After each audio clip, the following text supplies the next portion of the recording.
Welcome friends to the session on modern Western philosophy. In this session, we discuss Hegelian dialectical method.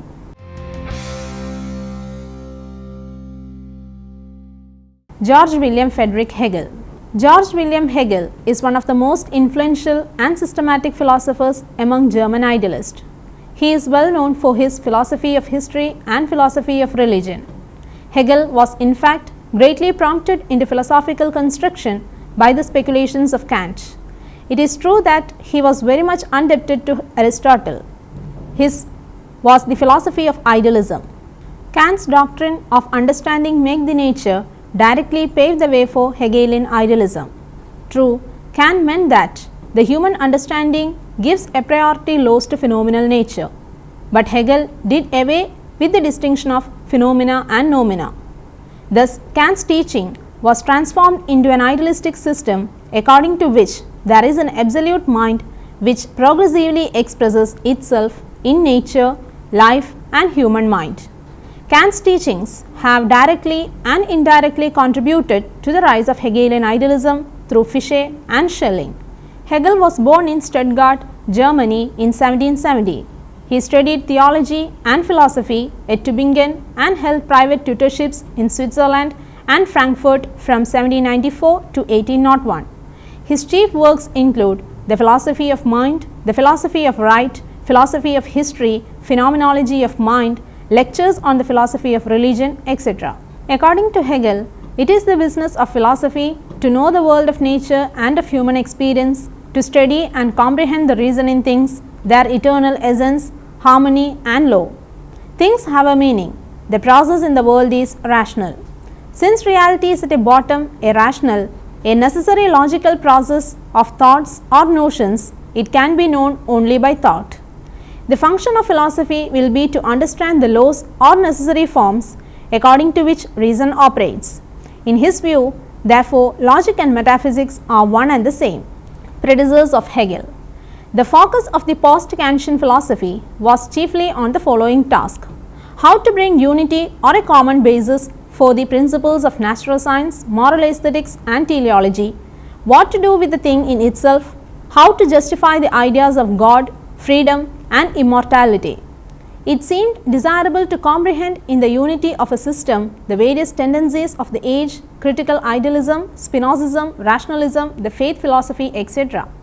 The Kantian solution of the controversy between the head and the heart and the idealistic worldview which it vouchsafed became popular in Germany and formed the starting point of what is called post-Kantian idealism, the chief representatives of which are Fichte, Schelling and Hegel. Kant had done a laborious critical examination of scientific, moral and metaphysical knowledge. His successors made the intelligible world or freedom to which the moral law points the starting point of their speculations. For them, the ideal or supersensible world, the world of mind or spirit, is the real world. With this self-determining spiritual activity as the principle, they seek to solve all the problems of philosophy, to account for knowledge and experience, to explain nature, history and human institutions. According to them, the ideal principle brings unity into our knowledge, integrates the categories, unifies the theoretical and practical reason, enables us to overcome the dualism between mechanism and teleology, and removes the inconsistencies in the Kantian thing in itself. If to know means to comprehend the active, living, synthetic, spiritual process of reality, a method that limits itself to phenomena cannot be knowledge. On this point, Fichte, Schelling, Schleiermacher and Hegel are agreed. They also agree in their conception of reality and in the organic and historical view of things which Lessing, Herder, Winckelmann and Goethe taught. Among the post-Kantian line of thinkers, Fichte, Schelling and Schleiermacher come to be the immediate predecessors of Hegel. Fichte's basal insight is concept of freedom. He held that the ego is a free self-determining activity. It is the principle of life and mind of knowledge and conduct. It is the ground on which knowledge rests, the unifying principle of the theoretical understanding. He bases all reality on the ego. Since ego is everything, there can be nothing outside of it, nothing in itself in the sense of an independent extramental object. Fichte means by ego not the individualized ego of common sense, but the pure ego, pure activity, universal reason as such. Fichte is an absolute idealist since he assumes a universal principle of reality, but he refuses to conceive this principle as a static substance. It is a living, flowing, self-determining spiritual process that expresses or manifests itself in individual selves. In it, we live and move and have our being. He does not deny the existence of an extramental world.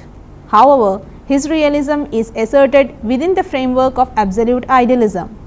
We are the products or revelations of universal nature. Consistent with the new idealism, he conceives existence as a dynamic process of evolution guided by a moral purpose. Schelling was drawn to the new idealism of Fichte. However, he was not satisfied with his original conception of nature as a product of absolute ego. Schelling broadens the concept of spirit, mind or reason so as to include the unconscious instinctive purposive force that manifests itself in organic and inorganic nature. The ideal and the real, thought and being are identical in their root. The absolute unfolds itself, it has a history, it is an evolutionary process, the highest goal of which is the self-consciousness, that is, the reality is an organic whole of interrelated parts. Friedrich Schleiermacher. In Schleiermacher, deep religious feeling is combined with marked intellectual capacity. For him, God and the world are one, but the world has a relative independent existence. God has never been without a world, nor the world apart from God. Yet, it must distinguish the idea of God and the idea of the world. The absolute is conceived organically as unity in diversity as the identity of thought and being. The relation of the individual to the absolute is conceived in a way to preserve some measure of freedom and independence for individual. The absolute unity or identity of thought and being, which we cannot define in conceptual terms, is immediately experienced in self-consciousness. Both Fichte and Schelling had proceeded from Kantian presuppositions. Mind is the principle of knowledge. All philosophy is ultimately a philosophy of mind. Both accepted the dynamic view of reality. For both, the ideal principle is an active living process. In Schelling, nature assumes an important place in thinking. Hegel builds on the foundations laid by Fichte and Schelling. He agrees with former in insisting on logical method, with the latter in identifying logic with metaphysics. With both, he agrees in conceiving reality as a living, developing process. Hegel holds that there is a logic in nature as well as history, and the universe at bottom is a logical system. Hegelian Absolute is not an undifferentiated absolute as Schelling had taught, but it is a subject, which means that it is life, process, evolution as well as consciousness and knowledge. The goal towards which the developing absolute moves is self-consciousness. Hegel's most important ideas were formed in response to a number of issues in philosophy, which was often in response to historical events. He held that what appeared to be contraries in philosophy, such as mind-body, freedom determinism, idealism, materialism, universal particular, the state, the individual, or even God-man, appeared such incompatible alternatives only because of the incomplete perspectives within which the opposition were formulated. In Germany, Hegel has continued to influence a number of different schools of new Marxism, especially the Frankfurt School or critical theory group. He has been extremely influential in France. Hegelian themes continue to resurface in contemporary hermeneutics, in communitarism, in ethics, and in the increasing attention given to conceptual change and history in the philosophy of science. This has meant for many that Hegel should be regarded as a potential contributor to many new approaches to philosophy.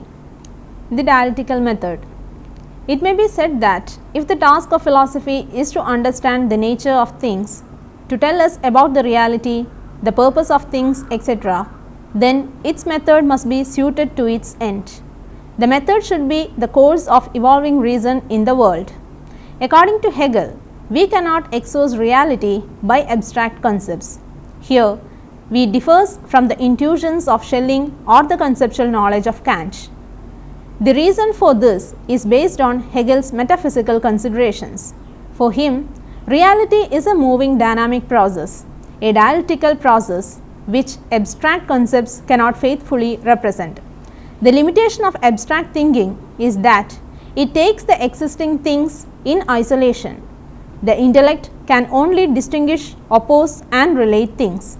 The activity which sees things whole or unifies the opposites is a higher function of mind. Hegel called this method the dialectical method.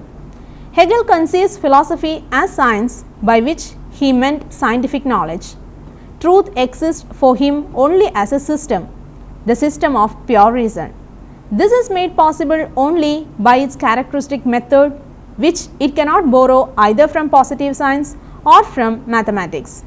In Hegelian view, dialectical method is the proper method of philosophy. It is determined by the subject matter of philosophy itself. In fact, it is the inner self movement of the philosophical content. It is a truism that the progress of the method at the same time determines the progress of the subject matter itself. Dialectical method is not something which is to be externally applied. It constitutes the moving soul of scientific procedure. It is the principle whereby the inner correction and necessity in the content of philosophy is made possible and evident. However, the method depends on a certain logical position with which ordinary understanding is rather unfamiliar. The dialectical method has to be interpreted as a philosophical method to explain a dynamic and evolving world according to some rational plan. The dialectical method tries to explain this world of change and evolution in terms of unchangeable ideas. Hegel would explain the logical transition from the absolute to the concrete, from the more general to the less general idea. The nerve of the dialectical process is that logical advancement can be read off from empirical events, but the dialectical steps do not become empirical on that account. Empirical events are merely illustrative guide of the dialectic advance. According to Hegel, the conception of intuitive thought is different from, is equally present in Aristotle, Descartes, Spinoza, Leibniz, etc. But none of these thinkers had clearly grasped either the general nature of intuition or its relation to discussion within the nature of thought itself. Aristotle's is a rational institution. Descartes' intuition is clear and distinct apprehension. Hegel's conception of thought as intuitive is an effort to expand Aristotle's rational intuition. In Aristotle and Descartes, intuition tends to be wholly severed from discussion. It seems to present with a number of self-evident truths whose connection with the consequences supposed to follow from them thus becomes inexplicable. Here comes a dilemma. Either inference is a tautologis petito principii, or it is an inconsequent leap to a fresh intuition. In fact, Hegel's conception of thought as dialectical is an attempt to solve this dilemma. This movement is to show that it arises from conceiving two moments of a unity in abstract separation. Thought is intuitive, but so far merely immediate. It is discursive, but this discursus is its own activity of self-mediation. Moreover, this mediation is a self-development towards new immediacy, which mediation enriches a progress and yet a return upon itself. This whole activity, verbally expressed as if it were three temporally successive phases, is real only in the union of the first and second moment in the third. In short, Hegel regards thought as dialectical because it is the essential and truest form of that activity which is the essential nature of spirit self-constant in human experience. But we can best understand the immense reconstruction of familiar ways of thinking which the dialectical method involves if we follow tradition and to a large extent Hegel himself by treating it in a more or less familiar terminology. The principle of Hegel's dialectic in its formal and prima facie most prominent shape is the synthesis of opposites. It is a truism that all the early Greek thinkers, as if, says Aristotle, compelled by truth itself, had recognized the importance of opposites in the constitution of the universe. Aristotle himself had the conception of form and matter. According to this view, every finite concept contains in its womb its own opposite, so that if we assert the first, we are required to assert the second, its opposite also. But we cannot rest in sheer oppositions, but are led on to a third position which overcomes the opposition and reconciles the opposed concepts as elements in a higher concept. The dialectical process. Hegel distinguishes three moments of stages in dialectical process. It begins with an abstract universal concept or thesis. This concept gives rise to a contradiction or antithesis. The contradictory concepts are reconciled in a third concept, which therefore is a union of the other two syntheses. The thesis and the antithesis of not cancel each other, but are preserved and amended in the synthesis. So far, whatever concept we begin with is given as immediate and taken in an isolated fashion, but the inherent dialectic makes the distinction evident, which is latent in the concept, and we are led into its other, which is required to define the distinction.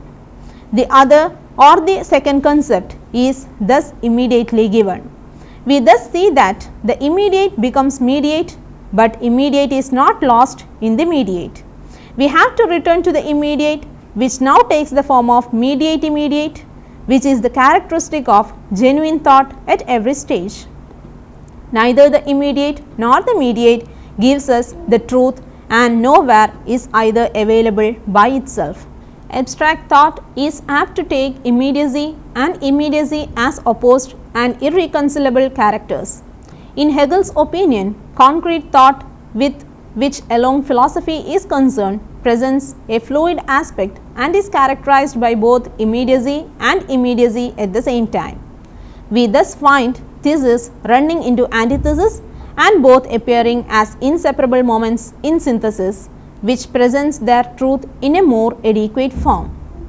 The dialectical method thus affects a synthesis of opposites. This does not mean that opposition is not recognized as opposition, but only that the opposed elements are shown to be parts of a higher unity which realizes itself through them.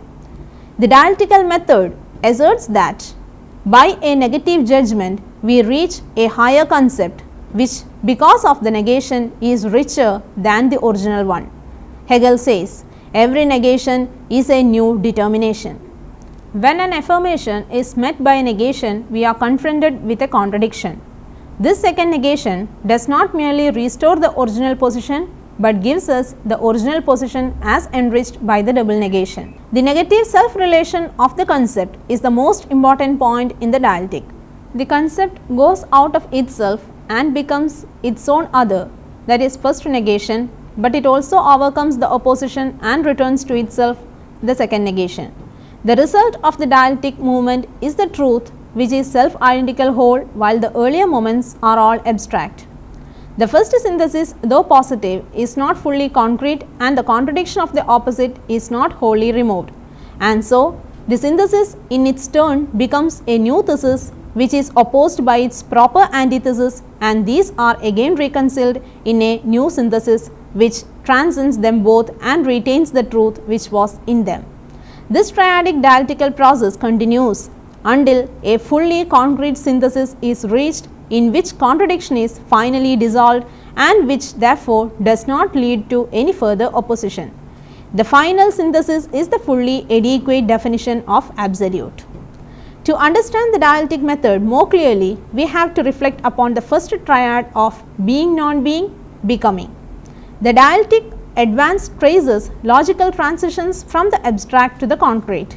Being is most abstract. It is abstract from all determinations. Beyond being itself, it has no other qualities. In comparison with being, becoming is more concrete, since it includes both being and non-being itself. But becoming, in comparison with other succeeding categories, is abstract. Becoming simply means a process without being any specific process. It is bare change which has to be negatively described, that it is not mechanical, nor chemical, nor organic, nor any such special kind of change. Naturally, it has to grow more specific. As the dialectic advances, the succeeding categories become more and more concrete till we reach the absolute, which is the fullest, richest and the most concrete of all the categories.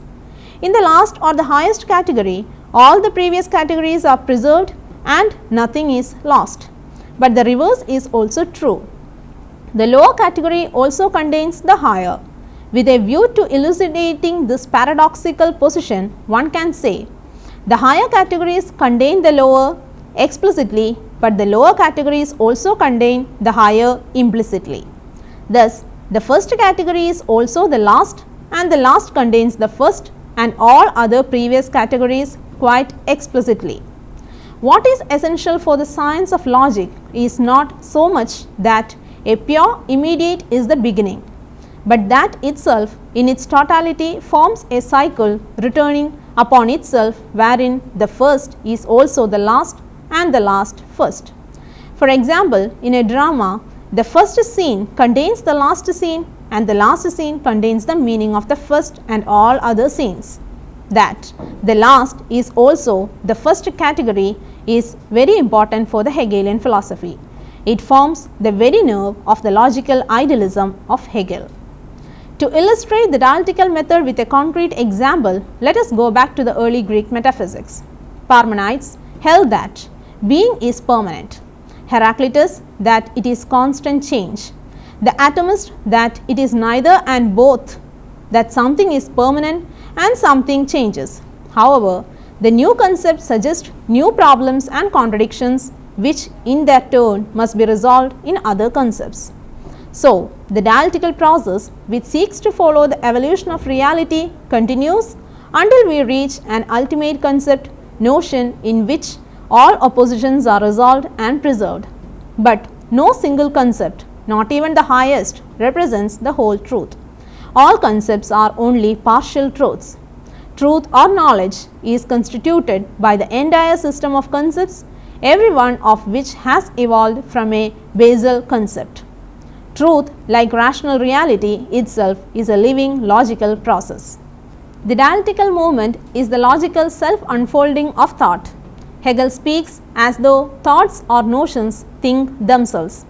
There is an inner necessity in them. They are like a growing organism that unfolds its capacities and becomes a concrete organized whole, a concrete universal. Hence, according to Hegel, all the thinker has to do is to let his thought follow its logical course in the manner described. Since this process, if correctly carried on, is identical with the world process, it will be a reproduction of the development immanent in things. To express the movement from thesis through antithesis to synthesis, Hegel uses the word aufheben. Among the ordinary meanings are 1 to cancel or annul and 2 to preserve. Hegel uses it to mean both together. The thesis is cancelled as such by the antithesis, but preserved with the antithesis in the synthesis. It has been objected to Hegel's logic that he bases it on a flat denial of the law of contradiction. But it is a truism that the dialectical triad does not violate the law of contradiction. The antithesis is not just the negation of the thesis, it is the negated thesis.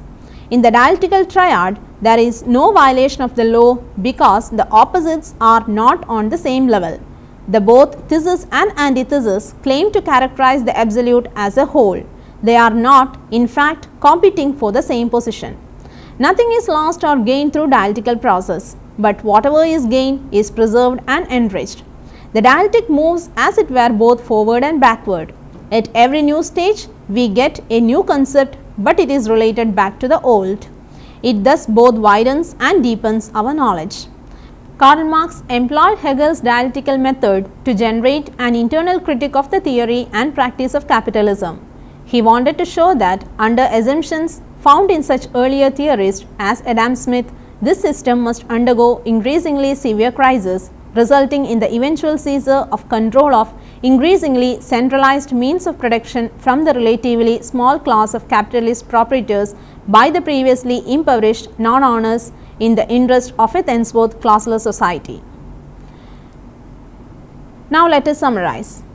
Dialectic method is in fact an argumentative exchange involving contradiction or a technique connected with such exchanges. The term dialectic means to argue or converse, which is of Greek origin.